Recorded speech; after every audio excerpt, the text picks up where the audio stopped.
ini memang sebenarnya kurang bagus karena mengalami penurunan juga nih, drop juga nih penyerapannya gitu, teman-teman. Turun karena USD menguat. Kalau di extend itu kena berapa sih harganya? Menggenjot pun ya 3575 sih.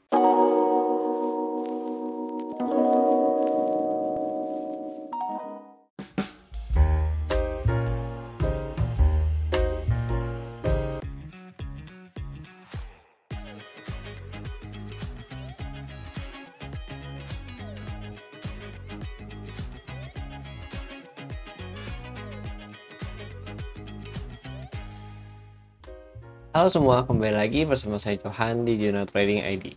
Oke, jadi pada kesempatan video kali ini kita akan membahas kembali untuk update dari pergerakan XAUUSD atau gold ini sendiri. Dan ya, seperti yang kalian lihat ya, gold sudah mencapai new ATH lagi pada pagi ini, teman-teman. Ya, seperti yang kalian lihat juga, ini tertingginya itu ada di kisaran 3547. Ya, dimana kemarin itu dia sempat naik juga nih ya ke height-nya dia itu di 3539 atau 3540 lah ya, kita ambil ya. Lalu apa sih next step yang perlu kita ambil ya ketika gold sedang berada di ATH? Ya, jadi itu yang akan kita bahas untuk hari ini. Sebenarnya kalau untuk open interest data, itu kita belum ada pegang update data terbaru. Tapi nanti kita coba intip ya, kira-kira apa sih yang ada di dalam open interest data untuk update selanjutnya gitu. Itu yang mau saya bahas juga untuk kalian di sini, teman-teman. Oke, jadi hasil update dari kita yang kemarin, kalau kita preview ulang ya, preview balik dulu ke yang kemarin. Ini memang dari OI data pun dia masih cenderung bullish ya, dimana 3480, 3490, 3500 itu udah ada di beberapa waktu lalu kalau kita lihat dari update OI data yang sebelum-sebelumnya, teman-teman. Nah, kemudian untuk yang 3520 ini juga udah jadi target lamanya mereka ya, tapi saya kalau lihat memang di sini mentok di 3520. Nah, cuma dia ternyata kemarin sampai 3530-an, teman-teman ya. Jadi yang 57 ini sebenarnya juga ada nih ya, 3530 yang itu 57, 3535 ini juga ada di 58 gitu. Lalu ini juga dan kalau saya lihat nih ya. Nah, bias intraday gold itu bullish ya dari open interest data yang ada gitu. Jadi untuk hari ini kita perlu nunggu data dulu ya. Cuma bukan berarti kita nggak bisa buka datanya gitu ya. Tetap kita bisa buka. Nah, tapi kita mau bahas dulu untuk news hari ini dan kira-kira apa sih ya potensi-potensinya yang akan terjadi di dalam gold ya. Untuk news hari ini kalau nggak salah ada JOLTS ya. Ada JOLTS juga, terus besok ada ADP, teman-teman. Oke, kita cek dulu. Oke, jadi untuk news hari ini itu ada dari JOLTS job opening. Ya, di sini kita udah ada forecast ya, teman-teman. Ya, forecastnya itu dia sedikit mengalami penurunan dari 7.437 turun ke 7.390, dan ini sebenarnya kalau kita perhatikan negatif untuk USD, teman-teman ya. Lalu untuk besok berarti ada yang namanya ADP, teman-teman. Nah, ADP sama jobless claim ya. Ini ADP seharusnya kan ADP hari Rabu ini, JOLTS di hari Selasa. Tapi karena hari Seninnya itu US libur ya. Nah, Selasa kan baru buka nih ya. Jadi JOLTS itu diundur ya satu hari ke belakang ya, di hari Rabu rilisnya di hari ini. Kemudian ADP juga diundur satu hari ke belakang, rilisnya di hari Kamis gitu, teman-teman. Berbarengan dengan jobless claim. Jadi kita langsung dapat 3 data sekaligus untuk 2 hari ini, teman-teman. Ya, ini cukup menarik ya, karena kita langsung bisa punya angan-angan yang lebih baik juga kalau misalkan kita lihat dari data yang ada nanti. Kalau dari ADP saya belum mau bahas dulu, karena saya masih mau lihat untuk JOLTS-nya. Tapi kalau dilihat dari forecast yang ada untuk ADP saat ini, ya, ini memang sebenarnya kurang bagus karena mengalami penurunan juga nih, drop juga nih penyerapannya gitu teman-teman, dari 104 turun ke 71. Ini berbarengan ya dengan hasil forecast dari JOLTS juga, yang dimana lapangan pekerjaan di US itu juga mengalami penurunan dari 7.473 itu turun ke 7.390 teman-teman. Nah, ini harusnya kalau kita cek dari jobless claim itu agak sedikit mengalami kenaikan, tapi kalau di sini kita lihat dari forecast sama previousnya itu masih sama 229 gitu teman-teman. Kalau kita lihat dari ADP yang ada gitu ya, ini memang harusnya memang mengalami kenaikan untuk jobless claim-nya gitu. Nanti berpengaruh kemana? Kalau misalkan ADP dan JOLTS itu jelek, itu bisa kemungkinan besar NFP-nya juga kurang bagus untuk USD. Yang artinya gold siap-siap makin naik ke atas kalau misalkan normalinya begitu, kalau misalkan hasil dari data USD itu kurang bagus gitu teman-teman. But let's see nanti bagaimana, karena market sangat banyak kejutannya untuk kita semua ya teman-teman ya.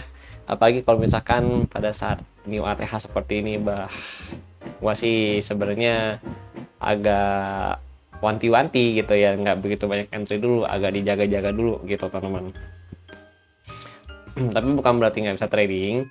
Kalau trading bisa tetap bisa trading gitu, cuma memang harus agak lebih hati-hati karena kita berada di zona yang belum termapping sama sekali gitu. Jadi sebenarnya bahaya di situ sih, bukan masalah kita nggak boleh trading, boleh aja karena memang zona ini belum termapping. Jadi kalau kalian beranggapan oh gue mau sell di harga sekian, sell aja terus gitu, tapi kita nggak tahu sampai mana gitu ya. Kita coba punya pegangan paling kalau saya itu open interest data yang bisa kita jadiin sebagai acuan, dan juga CPR ya, CPR seperti ini yang bisa kita jadikan sebagai acuan juga untuk jadikan sebagai resisten ketika market ATH seperti itu teman-teman. Jadi ada dua ya, atau bisa pakai Fibo extension. Nah itu kalau kalian pakai Fibo atau bisa pakai EWT, Elliott Wave Theory teman-teman. Itu banyak lah sebenarnya untuk acuan-acuan itu ya. Tapi kalau misalkan itu kan by technical, tapi kalau misalkan by data itu saat ini setahu saya ada di open interest data. Tapi kalau misalnya kalian punya informasi lebih lanjut ya, siapa tahu ada bocoran A1 gitu kan. Nah bolehlah info-info dikit ke saya gitu teman-teman ya. Oke lanjut lagi. Oke, ini kalau sebenarnya dari kemarin ya, ini USD itu sebenarnya kuat gitu teman-teman ya.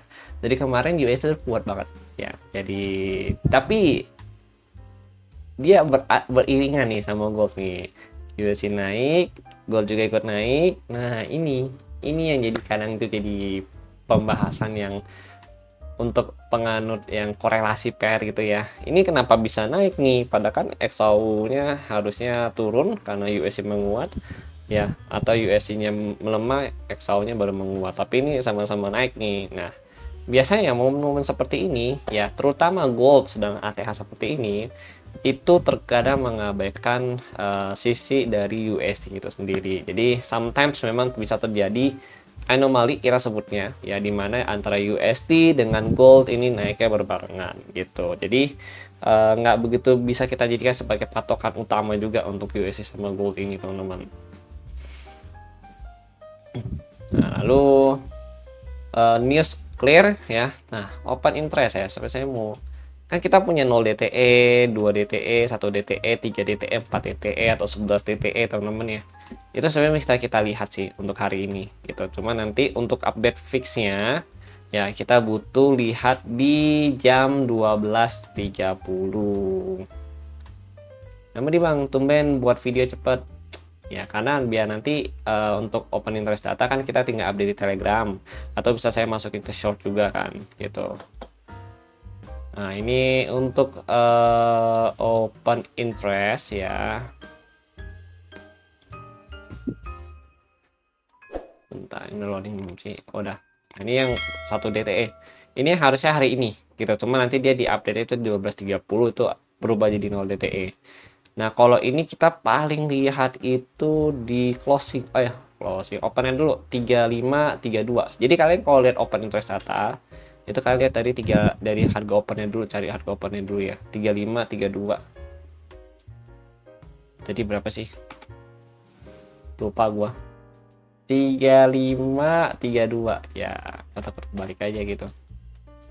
3532. Wih, gue main dari harga 1000-an sekarang udah 3000. Mantap. 3532, 3530. Nah, kosong sih sebenarnya. Dia banyak di bawah sih. Ya 3470, 3480, 3505 terdekatnya. Ya terdekat 3505.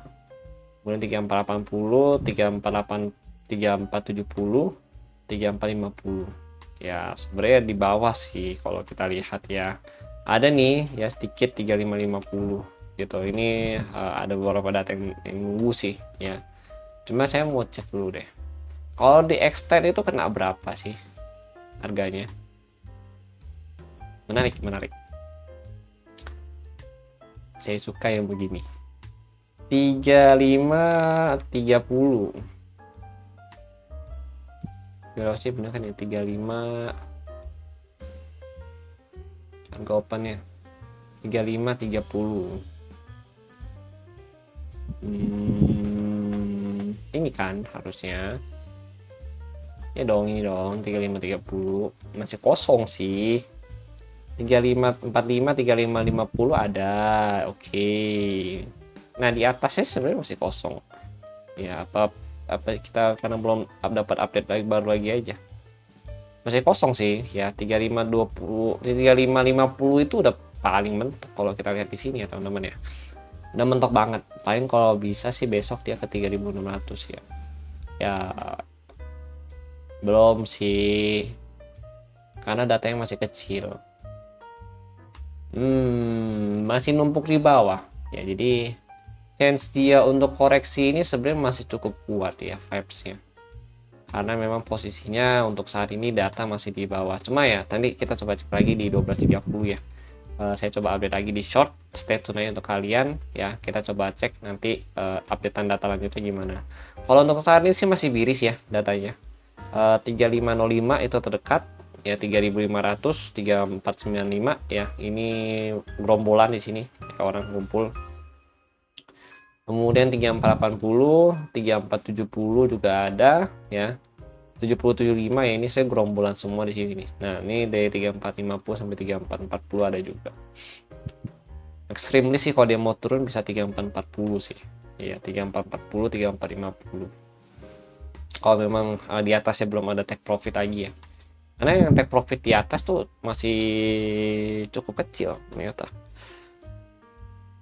Paling kalau dia mau bypass pun masa langsung ke 3600 ya kan, nggak mungkin ya kan. Paling 3550 ya, 3545 after that dia koreksi dulu sebentar, 3470 mungkin nanti yang di atas ini baru akan terisi semua.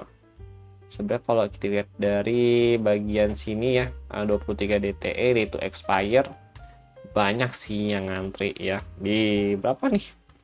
Di bank nih berapa nih? 3600 sudah banyak banget.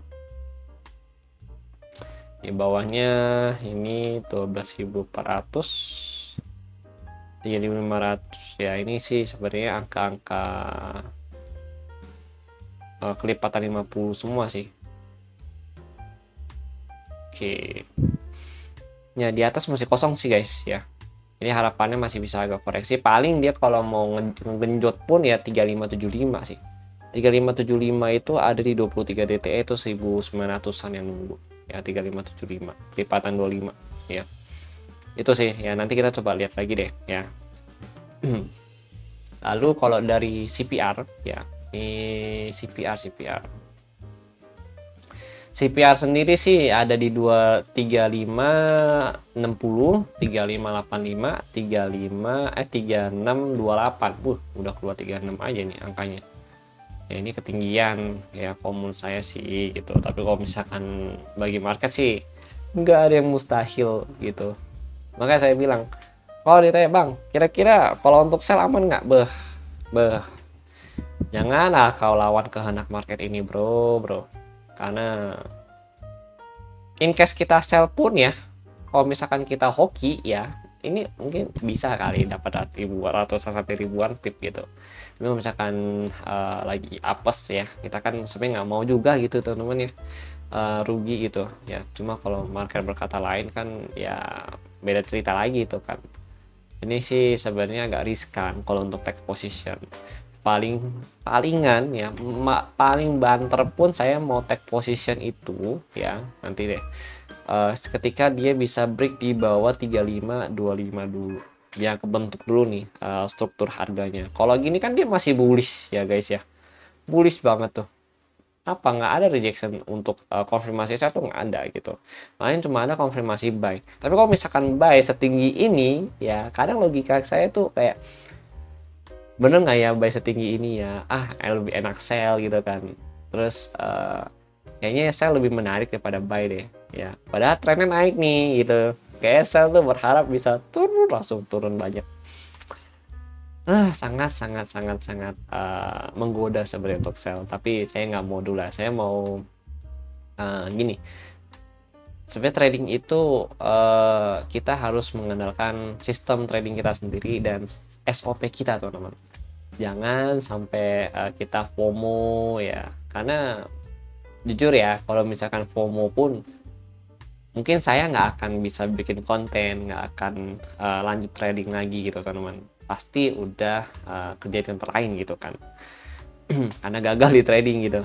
Tapi karena puji Tuhan saya bisa terapin SOP saya dan trading dengan sistem ya, saya bisa berada di market forex hingga saat ini gitu. Dan bahkan kalian pun udah lihat juga sistem yang saya pakai itu ya, kayak QM, FVG ya kan, itu berfungsi kok gitu kan. Kalian juga kemarin udah rasain ya, kalau kalian followers saya dan juga memang sering nontonin update-update saya pun ya, dari waktu ke waktu itu juga pasti pakai sistem itu. Dan kalian juga udah rasain entry-nya bagaimana ya, terus rasain gimana, kita tinggal limit aja gitu kan.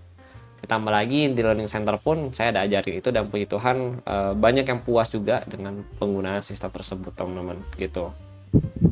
Dan kita bisa terapkan itu di premium channel juga gitu. Jadi kalau mau kalian tanya bang, kira-kira boleh sell apa enggak, untuk saat ini jawaban saya belum ya. Tapi kalau misalkan lu orang mau nge-sell ya, paling gini aja.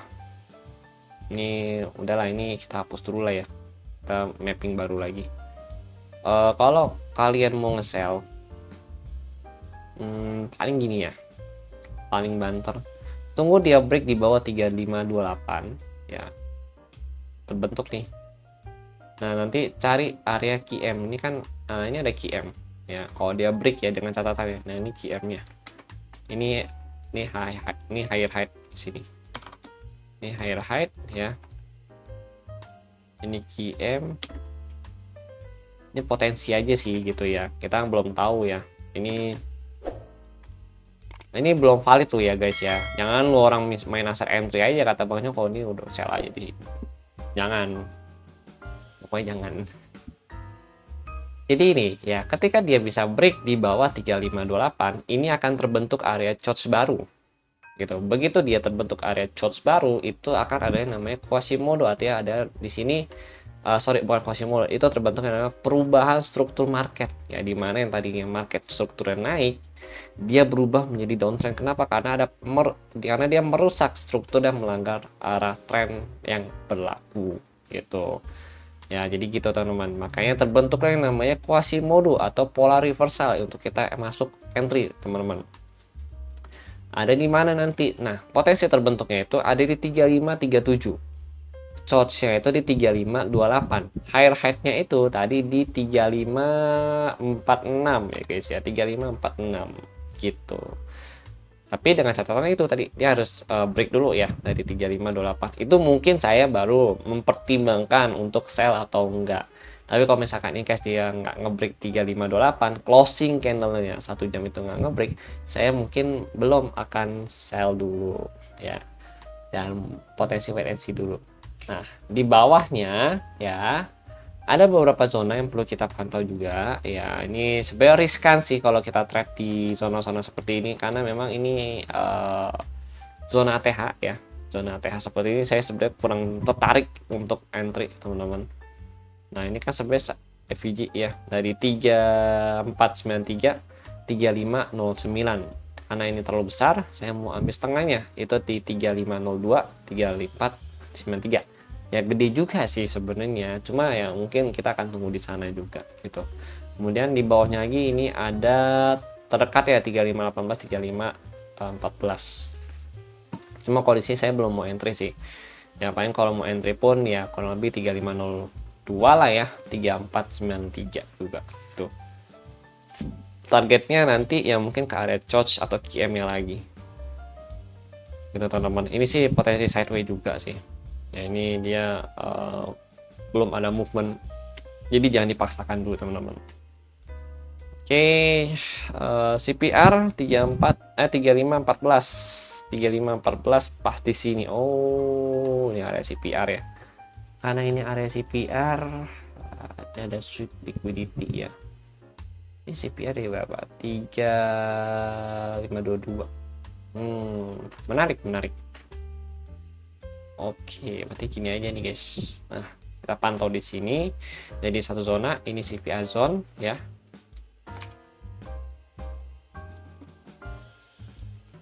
Nah,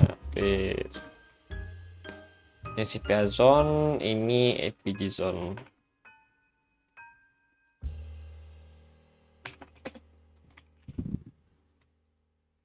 Gitu teman-teman. Oke, jadi itu dulu yang saya sampaikan pada kalian ya.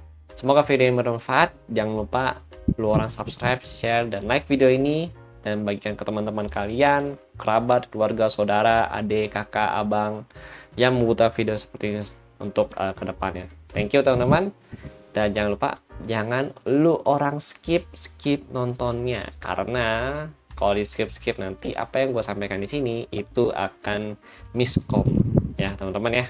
Thank you and see you on the next video update.